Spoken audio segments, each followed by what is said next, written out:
let's just start by going down the line and giving a brief introduction of who you are and what your role is, and then we're going to transition from that into, let's get into this topic. And if in describing your role there's a thread of the topic for it, feel free, but don't worry because we're going to have plenty of time to get into that. So let's start with Reem. Hi, okay. Hi, my name is Reem. I am the mother of a 7-year-old whose name is Sammy. He is stubborn and fun and exciting and emotional and all the great things that I am proud of. And my other second job is that I head up global go-to-market at LinkedIn. Beautiful, perfect introduction, and I'm thrilled to have you on the panel. I have a whole brag sheet about all of your accomplishments, but I'll try to intertwine that. You can brag for me. Yeah, it's easier when somebody brags for you instead of you bragging about yourself. Monique, I'm so excited to hear from you as well. Hi, my name is Monique Nelson. I'm the chair and CEO of Uniworld Group, which is the longest-standing multicultural marketing and advertising agency in the world, I believe, at 50 years this year. I am also the proud mother of 2 boys, 5 and 3, Sochi and Jiro. They are both rambunctious and inquisitive, and they love to ambush me at 3 in the morning. Wonderful. Let's keep the line going. I'm Katie Klumper. I am a partner at Deloitte. I run Heat, which is the advertising agency that got acquired by Deloitte. I'm a mother of 2 wonderful kids, a 4-year-old and a 6-year-old. We live in Hoboken, New Jersey, and we're trying to make it all work. So I'm excited to hear from all these ladies as we try to unpack how to balance or not balance it all. Fair enough. Wonderful. Great. I'm Caroline Gogolak. I head retail at SoulCycle. Prior to that, I co-founded an activewear company called Carbon 38, which I left in 2017 once Foot Locker made a strategic investment. I am the proud mother of 2 daughters, Olive, who is 2 years old, and Dusty, who is 8 months old. Beautiful. All right. Wow. Now let's start to dig in. I want to start with a question, and I'm going to look to you, Monique, first for this, because you had an interesting journey about the intersection between being a CEO and being a mother, and let's just call it the order of operations. Correct. Let's learn a little bit more about that. So I did what most people thought was insane, which was I became a CEO and then I became a mom. So my cadence was I bought the agency in May, I got married in August, I had my first child the following October, and then 2 years later I did it again. And how did that affect your perception of being a working mother? Because some people take that route and some people take another route. Sure. I mean, I'll be honest, I was really nervous when I got pregnant. I was scared. I mean, my team is here. They will tell you that I almost had to have an intervention to tell them that I was going to have this baby, because that meant I was going to go away for some point in time, because I was going to have to. So that meant, how was I going to get my team fit and ready to let me go and then come back and everything not be in shambles? So we can talk about those things later, but yeah, it was definitely around fitness and making sure that everybody understood what needed to happen, so I could go and take care of my child in that very, very important time, those early days, that bonding that is necessary, I think, to make sure that any child develops well. And they did. I came back and they were flying, and then my feelings were hurt. It's a whole different story. A lot to unpack. Yes. Reem, talk to us a little bit about what it means to be one's full self, and how career and family and all of those things come together. It's really funny because this is quite timely. Last week I had all my organization fly out to Chicago, and the theme of the event was You Matter.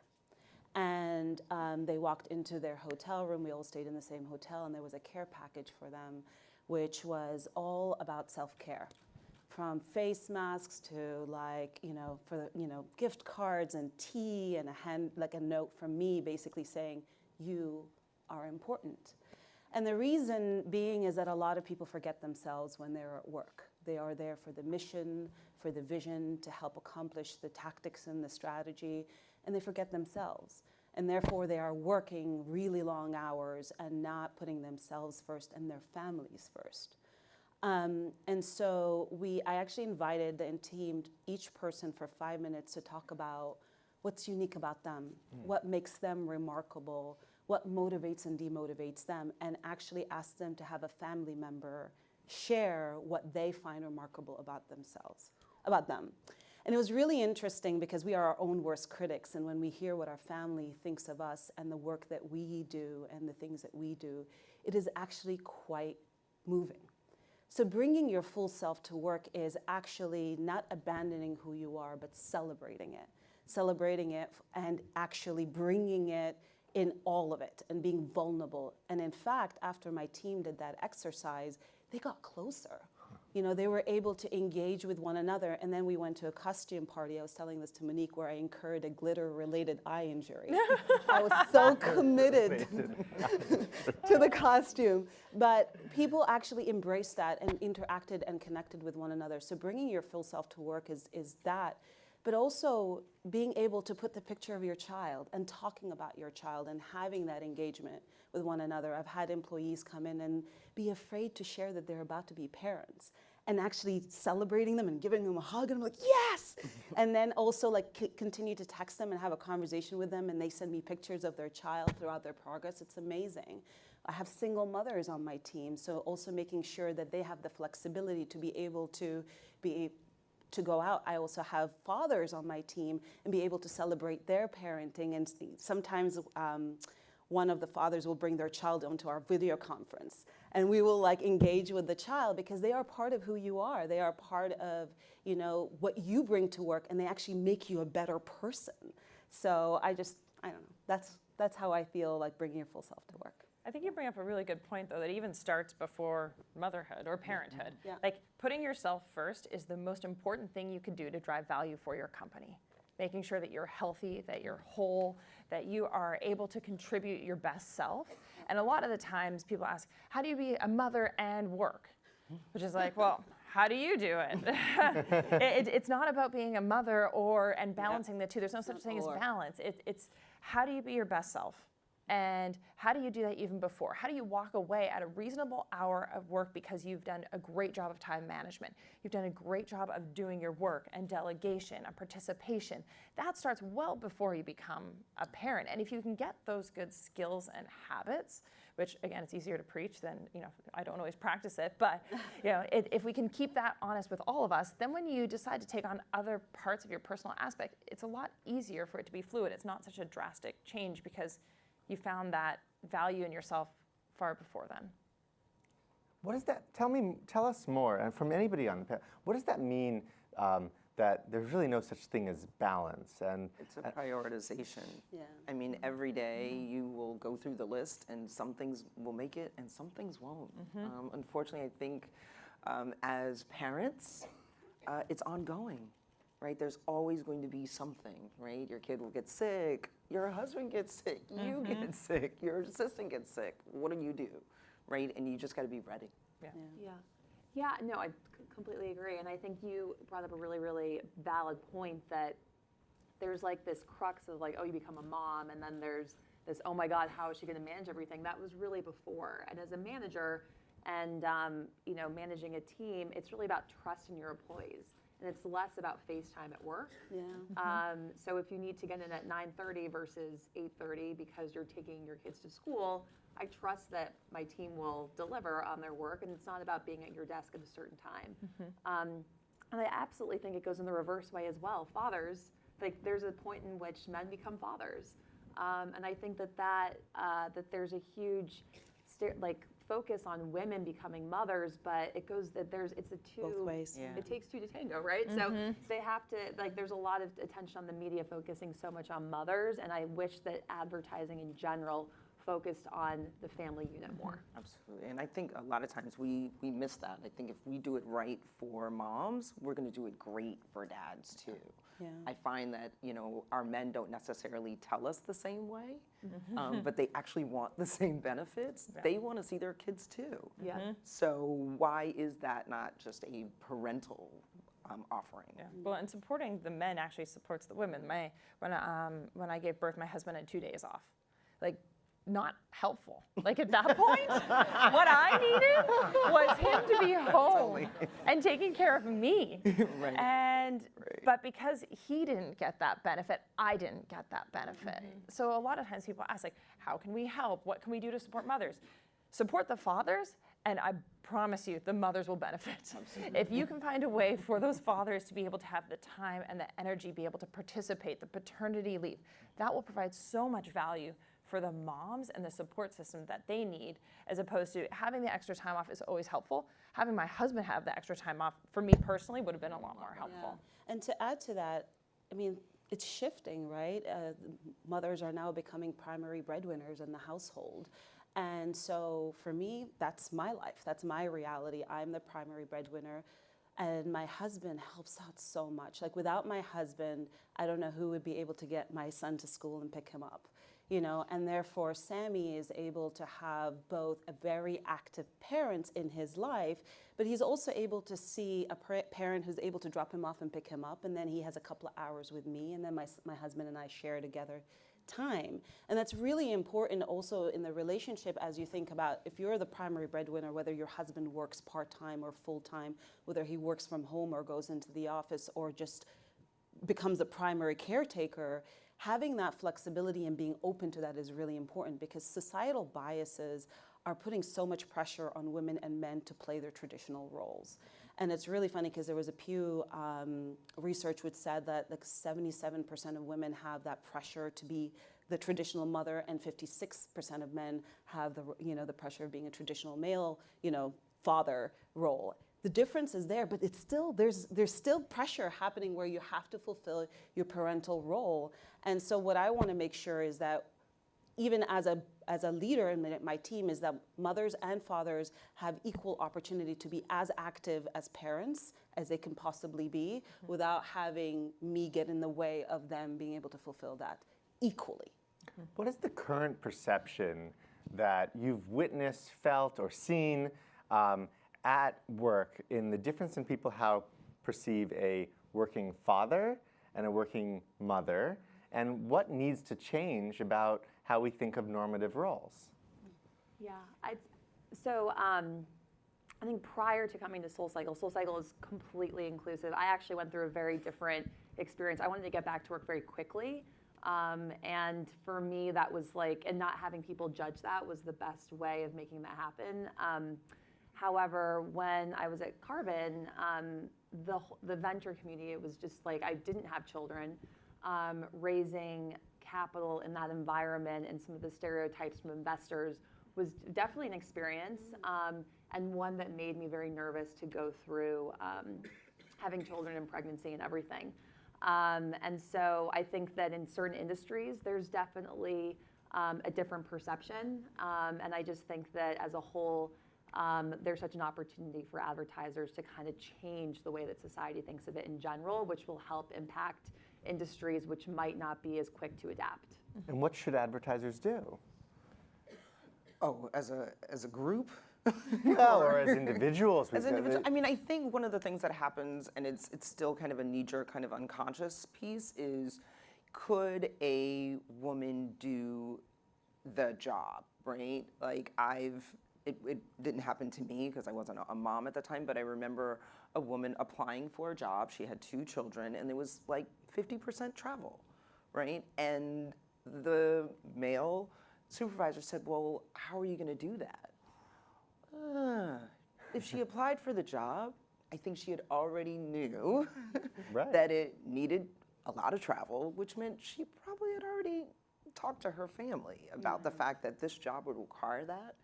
So leave that to us, right? We know what we're doing, right? If we're going to put our hat in the ring, we've already done the vetting, right? That's one thing that we will do that most men won't, right? They'll check off 6% of the, 60% of the list, but women usually will check off the whole 100 before they even go for that job. So she's already taking care of her children.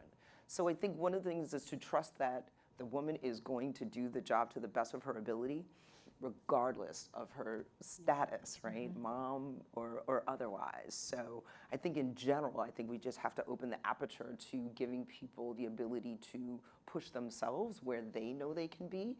No allowance is necessary, and absolutely no shame in that they can do whatever they want. Yeah, I think people underestimate the superpowers that parents have, and there's a lot of them, but one in particular is time management.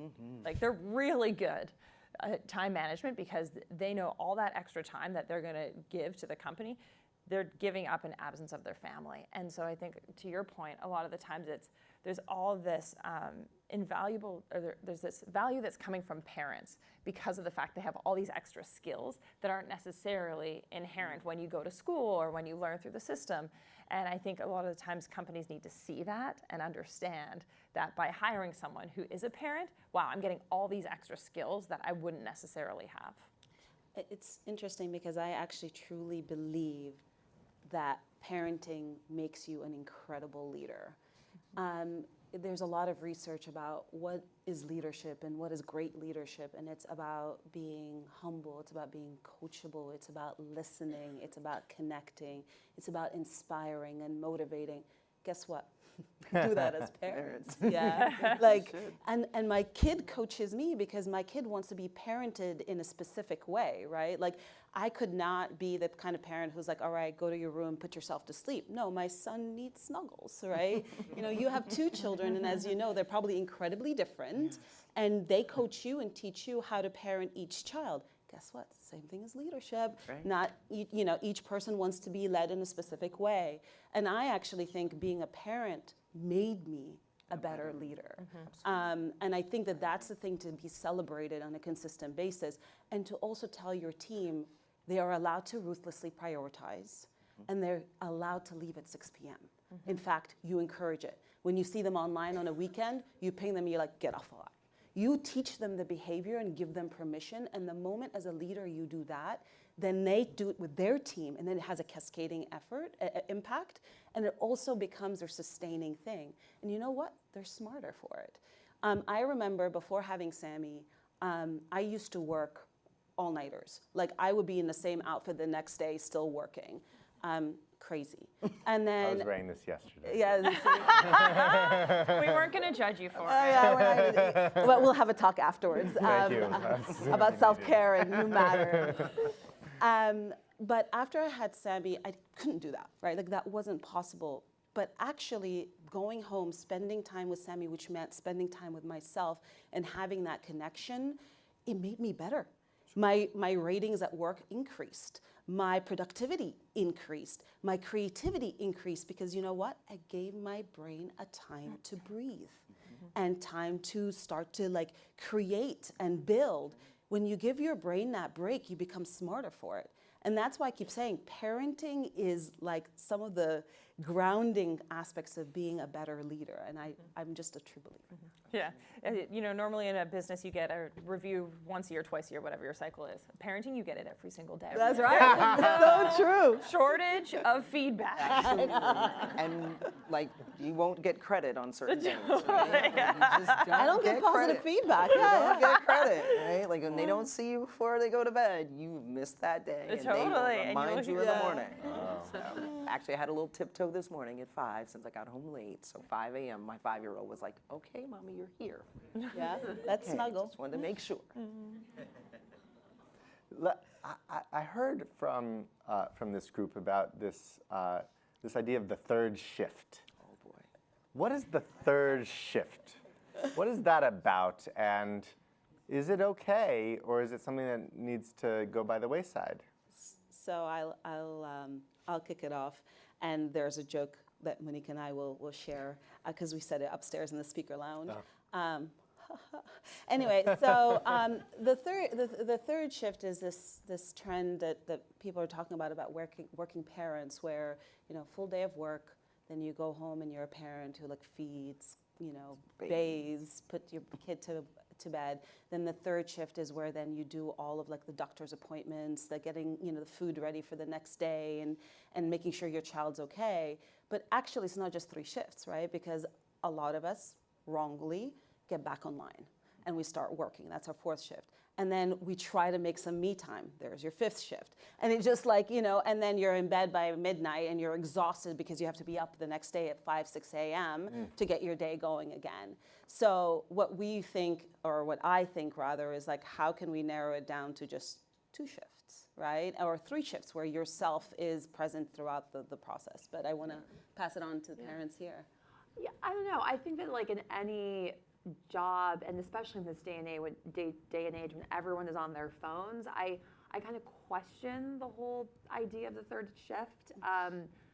For example, like I guess, yes, I'm looking at my phone and trying to get stuff done at night so that I can prioritize also having a social life on the weekends, right? So I just think it's all about how you manage your time. And I don't really think of it as like, if you leave at 6 and you have to get back online and work.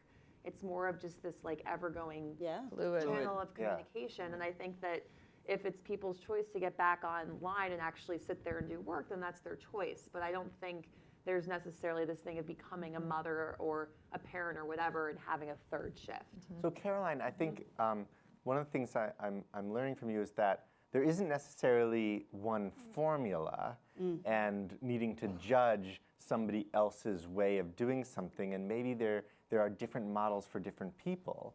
Is that how we should be really thinking about this? Yeah, I think there's different models for different people. I just know personally, I would rather, and no offense to anyone, I'd rather spend my social time with my kids. And so how I prioritize is I have like my group of friends, and I'm not as actively seeking other dinners or whatever that might not be as meaningful as to my core group of friends. And that's just because I want to spend time with Olive and Dusty. So I think that everyone, will take it the way that they want to, and I don't think that there's really a definition for any particular person in their lifetime. Totally. I just think it's also a journey. Every stage of your child's life will then portend something different. I'm just coming into the stage where everybody's kind of in school, right? So we've got one that's in school all day, and then one that's in school 3 days a week, half day. And so it shifted from when, everybody was either, preschool and somebody was home all day. You evolve with your children. And I know as they get older, they're going to need me more in a way, right? There'll be a different kind of engagement that'll be necessary. I just know when they're talking, right? Just the fact that they speak back. I'm like, oh, I got to talk some more.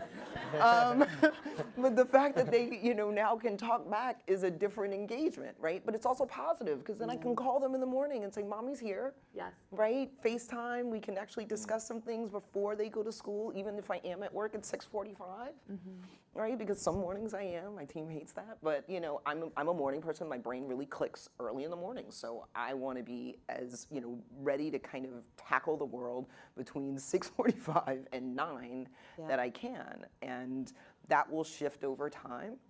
And I think you've got to be okay with that. We joke that it's really not 3 shifts, it's probably more like 6, because I feel like sleep should be a shift. I think everybody deserves to sleep, and you need to sleep.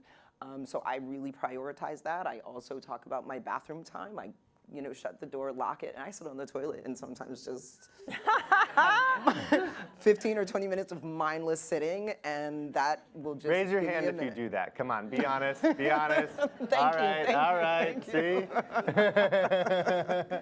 So whatever it takes, and your shifts aren't long. Sometimes it's 15 minutes, sometimes it's a half an hour, but I think it's all fluid, and hopefully you can be transparent, right? I think for all of us in this world right now, and as work is changing and shifting, I think it's about being transparent with the people that you work with, and letting them know your needs. Because a lot of times it's really about what I need right now, and how can you help, and be okay with that. I think there's something Caroline said that was really important about the fluidity, right? Like the shift is not like 8 to 9 is this, and 10 to 5 is this.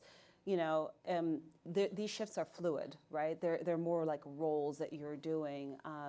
I think companies increasingly, I live in a bubble. LinkedIn allows me to be my full self. In fact, encourages me to be my full self to a fault, mind you.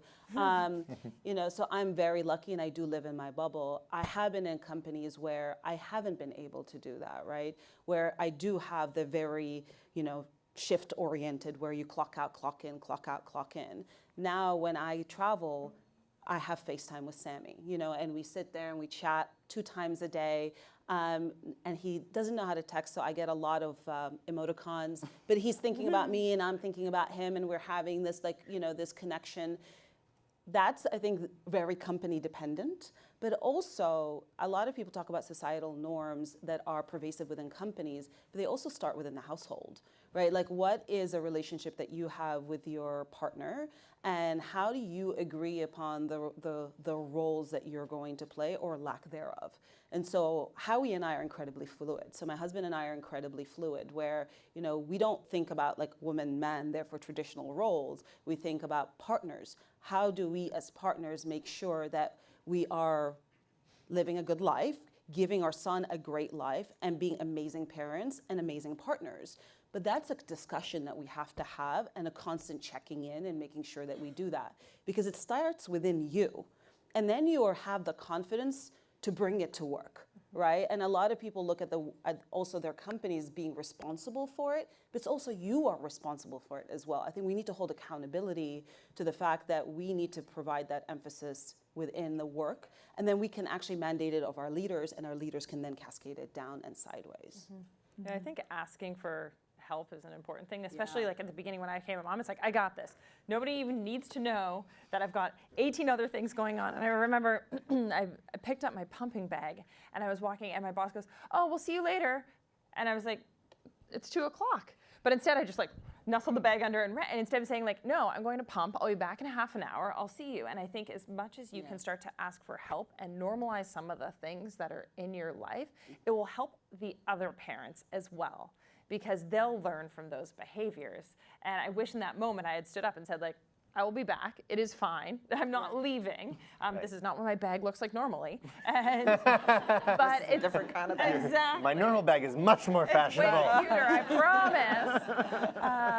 But it's the concept of like being comfortable with asking for help and stating where you're at with your partner, with your company, with your coworkers. Yeah. And unless you're willing to be vulnerable and have those conversations, it's very difficult for other people to help you and get involved. And so I just encourage people to just be okay with saying, this is what I need. And you'd be surprised how many people step up for you. Honesty and vulnerability and being true to the realities is something that has been a constant thread in this conversation. And Because you're not gonna win every time, right? Like, I guess at the end of the day, like it probably looks shiny, but it's super yucky under. Yeah, right. It's messy. It's messy. It's really messy. And I just think everyone should be okay with that. And most of the time, we're not even okay with that with sans children. Yeah. Right? But when the children come, it's really yucky. And we want to just be thoughtful about that. I mean, I'll share a personal story. You know, part of the reason that I did all of this, I mean, I was super crazy. I told you my cadence. Well, you know, probably 7 months into my first son, I had Bell's palsy.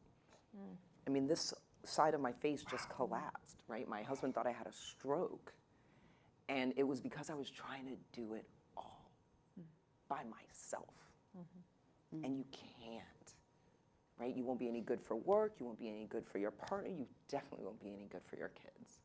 And I had to just shift my life. I just had to change. I just had to stop.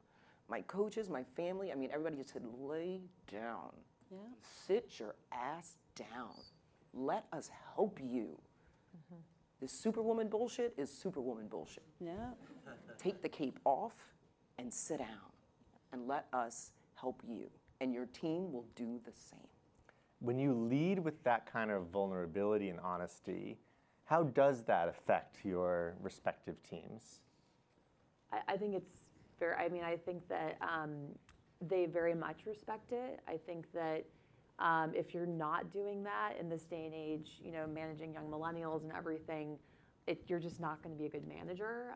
Even if you don't have kids, leading with like, hey, it's okay to leave at 6, and it's again, as I said in the beginning, it's the trust that you develop with the employee, and then you're going to trust them even more if you give them a little bit of free rein. And so I think it's really important in a culture that I've tried to really foster on my team. And I think that, people, I have a lot of young women who are going on dates at night, right? So like making sure that they have that, that space protected. It's not just about coming home to your children, right? Mm-hmm. By the way, I'm so sorry.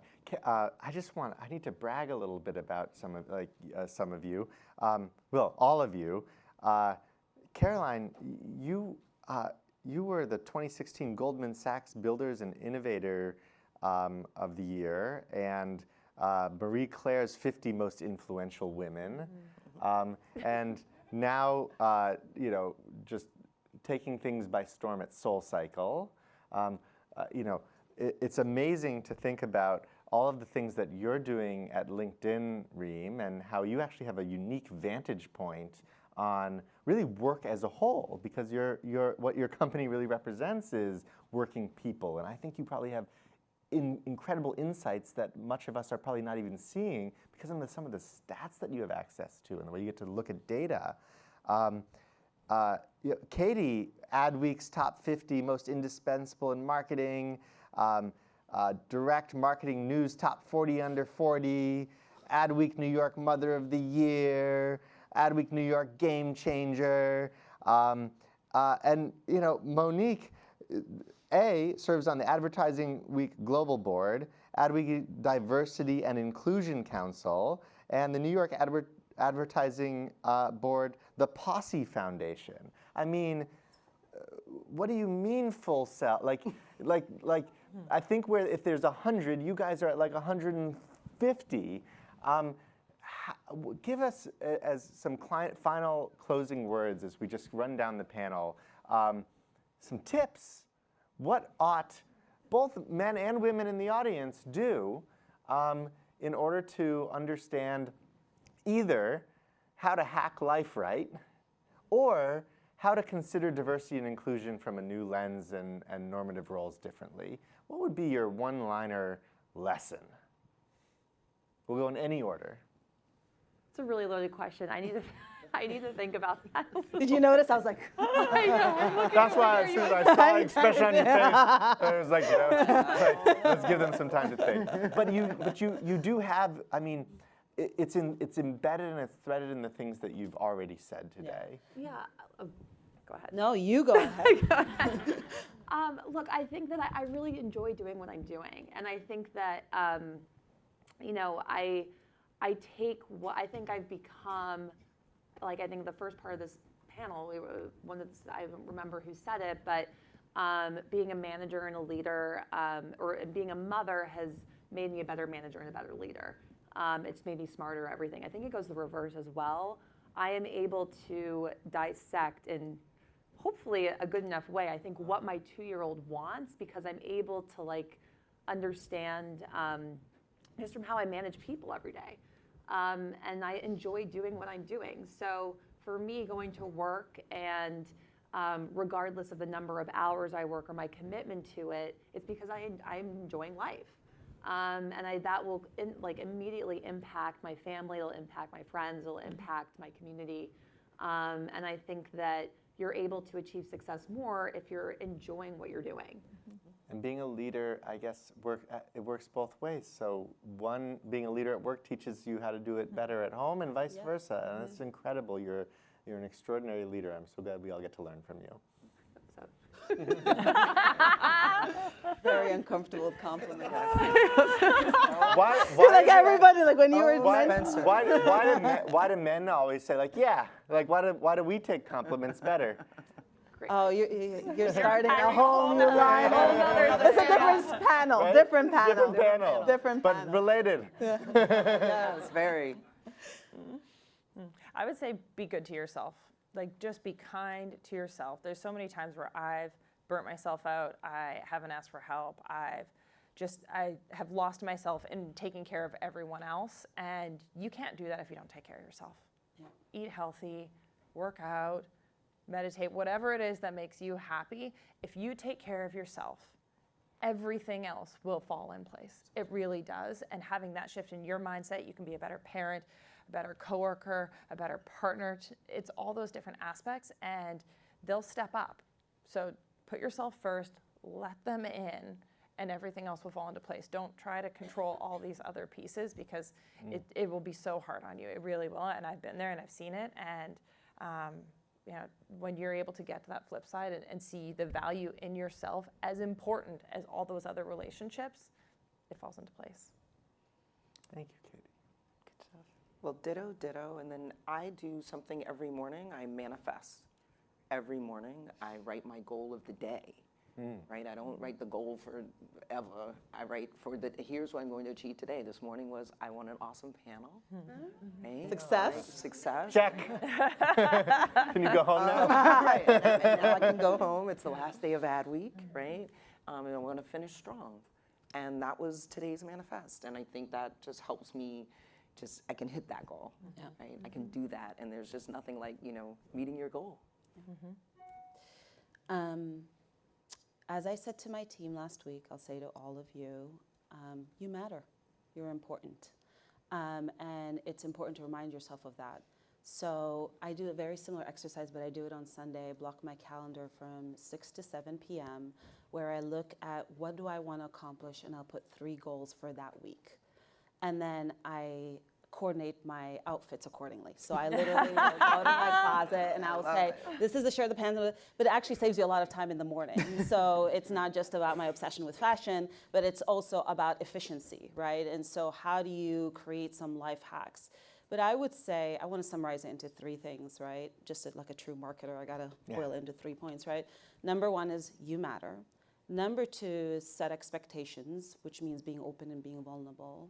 And number 3 is ruthless prioritization, right? And so I think that if you think about them in these 3 ways, you are able to be everything you want to be. Be a parent, be a leader, be a, active runner. You mentioned you were a runner? Or no, working out, but whatever. I don't know why I thought to run. Yeah, I can't run. But like you can actually prioritize the things that you want to do. And I think that that's really important as you think about these 3 things. I keep hitting this mic. It's for effect. Yeah. It makes dramatic. And That's then, right. hey, speaking of running, we all do have to run. Nice, good. Well done, Spencer. What, Well done. really? What? There's nothing I could possibly say to summarize or add to what you all have taught us today. Thank you so much, and let's just have a great round of applause for our mom boss.